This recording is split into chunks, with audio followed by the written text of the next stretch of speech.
This program is rated PG. It contains themes and scenes which may not be suitable for very young audiences. Parental guidance is advised.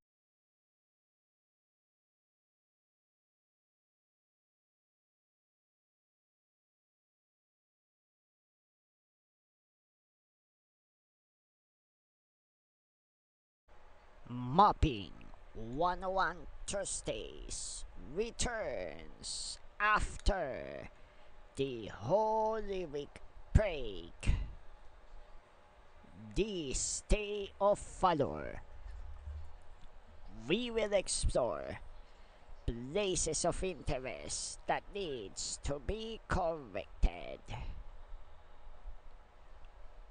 On our Mapping 101 Thursdays on 2 DP24 Integrated Media channels.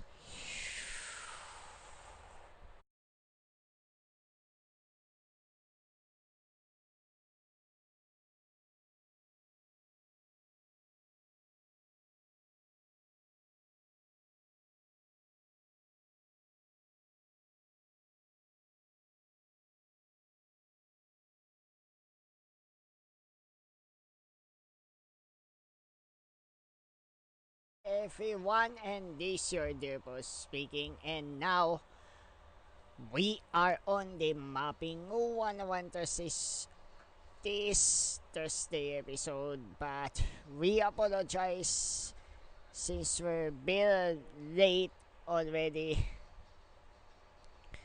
because of some externalities that got occurred.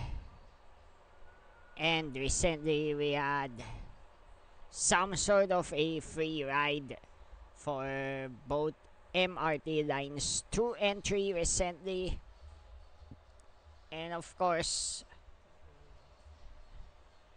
to our fellow commuters, we got you.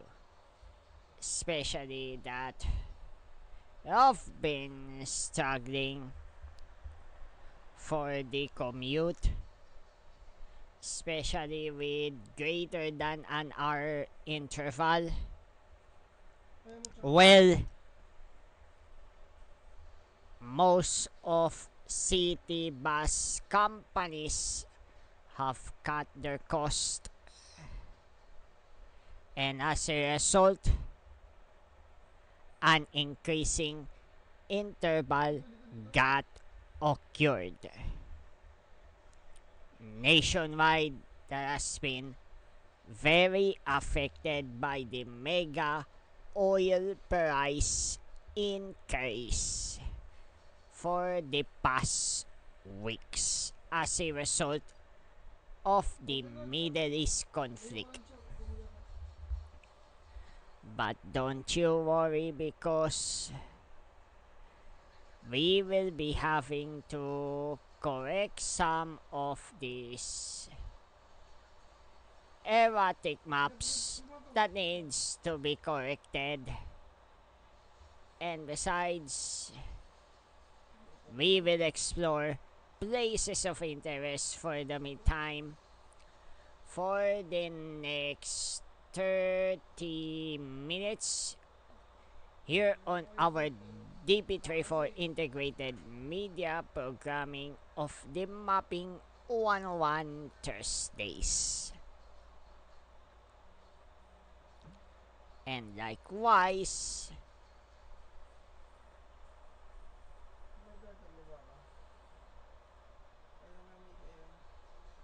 we will try to project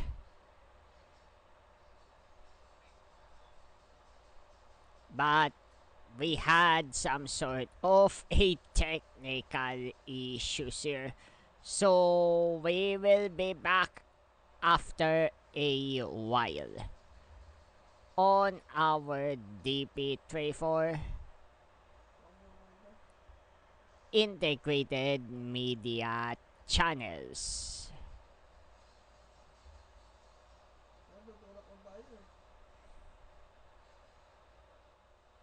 And we are back, right as promised. Especially that You know, everything got so disastrous to the point that most of the bus companies have decreasing their intervals. And sad to say that such decrease would cause a constraint on the available capacities as required. But recently, we have a news regarding this matter. When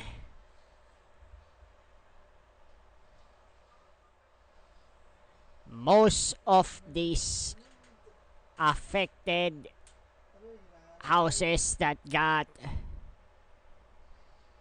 burned by fire got finally cleared out and demolished.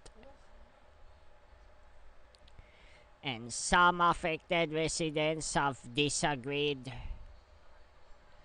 but this area must be meant for a new construction, especially for the condominium buildings that would be built by Quezon City government for the Pabahay high-rise edition.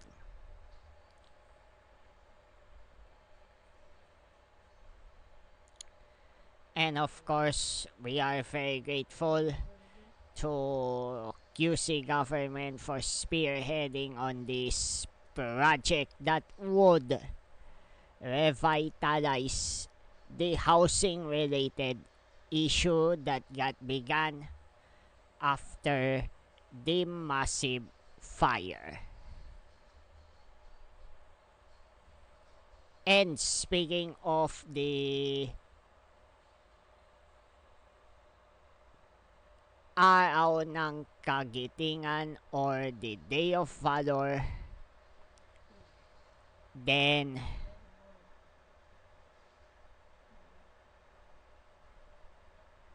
we will be going to explore the Mount Samat National Shrine.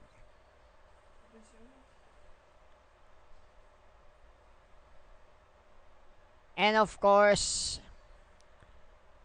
we got you, especially that this Mount Samat National Shrine has been taped by one of the broadcast company, which is GMA Network.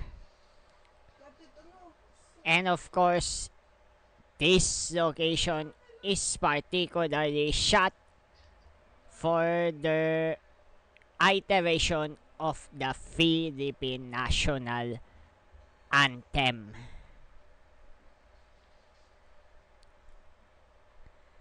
And if you have missed the celebration, please tune in to the earlier telecast of PTV regarding the Day of Valor celebration along with the veterans.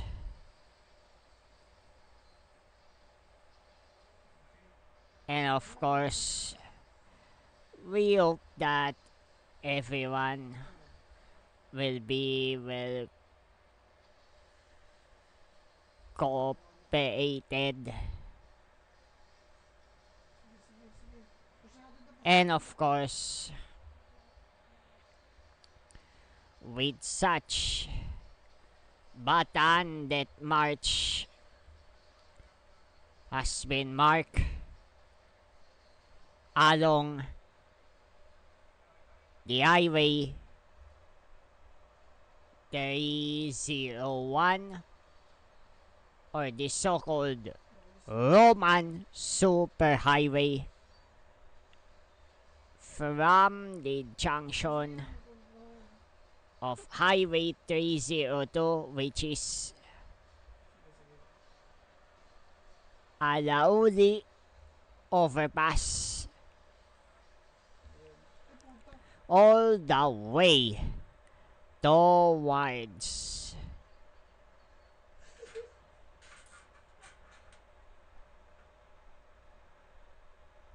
various highways along the Central Luzon until the site where the end of Batan Death March got occurred. But of course, with such heinous crimes,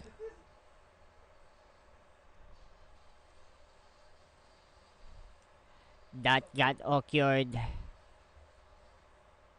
were the forced transfer of approximately 72,000 to 78,000 both Filipino and American prisoners of war by the Imperial Japanese Army in April 1942, covering around 65 to 66 miles from Bataan Peninsula all the way to Camp O'Donnell. And such extreme conditions will be a tantamount to a violation of both human rights and even the Constitution itself, where the rights of the accused has to be obeyed. And that considered a war crimes that are perpetrated by the Imperial Japanese Army. And at one point, Japanese ambassador have conveyed previously their apology and remorseful actions brought by these events that are deemed not worthy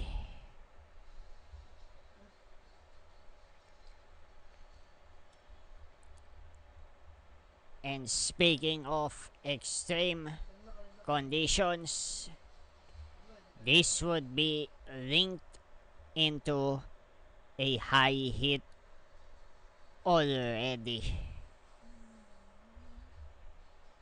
And therefore,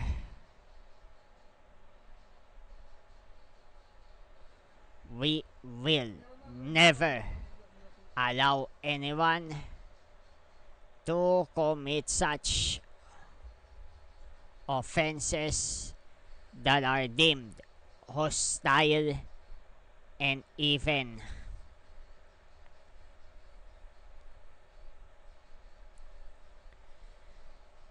some sort of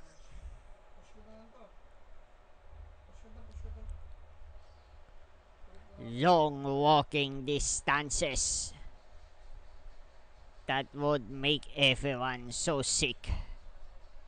And hopefully, this would never be happened once again.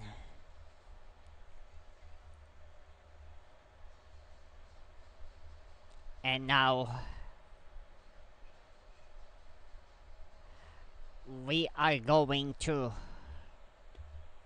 a betterment of our mapping 101 Thursdays. Maybe next week. But we have an info where Imo City had installed already their median in a bid to prevent all sorts of head-on collisions and even dangerous driving that should never be tolerated.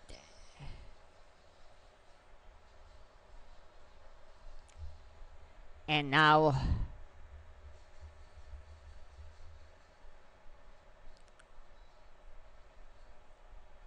we have to officially edit this by next week, since Simus City have installed their template for the say maps that are deemed outdated, maps that are deemed incorrect. But of course, we hope that everyone is a winner despite all of the challenges that got occurred lately as a result of the increasing oil and even diesel maintenance supplies.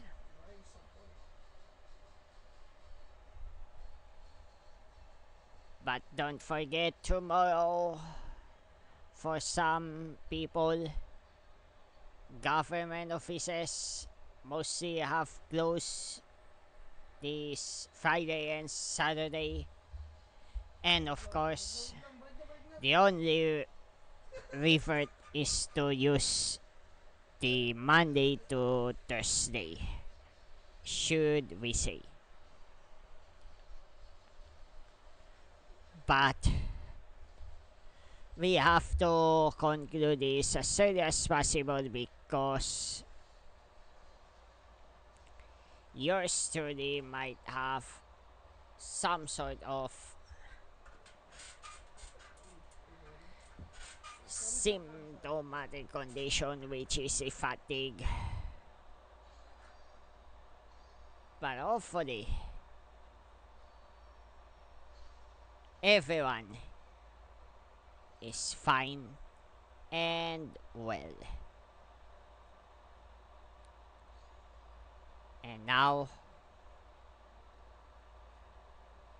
we are about to conclude this programming.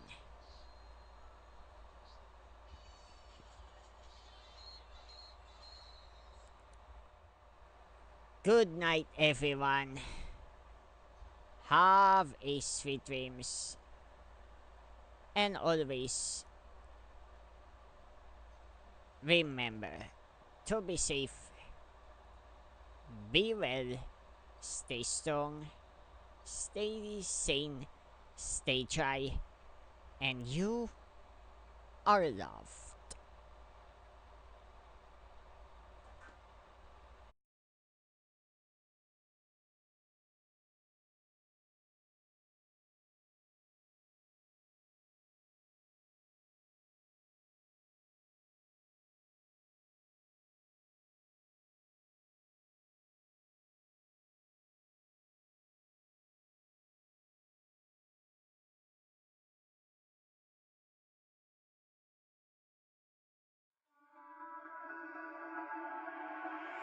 Isang love letter para sa'yo. Feast servant. Servant mahal. Alam namin napapagod ka rin. Minsan nagdududa. Yung nakakapansin ba? Yung mga simpleng bagay na ginagawa mo, yung tahimik na dasal, yung pabor na hindi mo na mabilang, yung pagngiti kahit sa loob-loob mo, hirap. Yung pagtulong kahit walang pumapalakpak. Pero gusto namin malaman mo, nakikita ka. Ni Lord at ng mga taong pinaglilingkuran mo. Sa bawat sakripisyo, sa bawat maliit na oo, nakikita ka. Hindi to tungkol sa dami ng ginagawa. Hindi sa laki ng posisyon, kundi sa laki ng puso. Sa pagmamahal mong hindi humihinto. Itong feast natin, ang tahanan na to, nabuo dahil sa mga pusong katulad ng sayo. Hindi to nagsimula sa ilaw, o sa tugtugan, o magandang LED wall. Nagsimula to sa isang taong nagsabi ng, sige, ako na lang. Nagambag, nagpakita, nanalangin, habang wala nakatingin.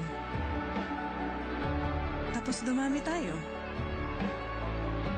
May sariling feast, may sariling LG, may sariling service. At sa bawat kwento at usad ng oras, laging may servant katulad mo na punong-puno ng halaga. At kung makakalimutan mong mahalaga ka, eto ang paalala. Nakikita ka.